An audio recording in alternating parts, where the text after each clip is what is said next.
বাজারে প্রচুর টমেটোর আমদানি, তা আমাদের অনেক টমেটো নিয়ে এসছে। আমি কিছুটা লাল লাল দেখে টমেটো বেছে নিয়ে ভালো করে ধুয়ে ছোট ছোট করে কেটে নিয়েছি। সস তৈরি করব, নিরামিষ টমেটো সস। আমি একটা প্রেসার কুকারে টমেটোগুলিকে দিয়ে দিয়েছি পরিমাণ মতো লবণ, কিছুটা আদার টুকরো আর একটা বিট ছোট ছোট করে কেটে আমি একটা সিটি দিয়ে নিয়েছি। ইচ্ছা করলে কড়াইতেও করা যায়, কিন্তু আমার এখন গ্যাসের ক্রাইসিস, তাই তাড়াতাড়ি হওয়ার জন্য আমি প্রেসার কুকারে সিটি দিয়ে নিয়েছি। আমি কিন্তু কোনো জল ব্যবহার করিনি। তারপরে মিক্সচার গ্রাইন্ডারের মধ্যে করে আমি এটার একটা পেস্ট করে একদম ছেঁকে নিয়েছি নেটের মধ্যে ঢেলে, যাতে একটাও দানা না থাকে। সুন্দর করে সবটা পুরো ছাঁকা হয়ে গেছে, আর কালারটাও কি সুন্দর হয়েছে।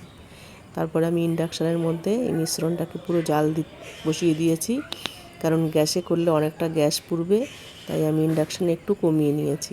দিয়ে দিয়েছি 1 বাটি চিনি।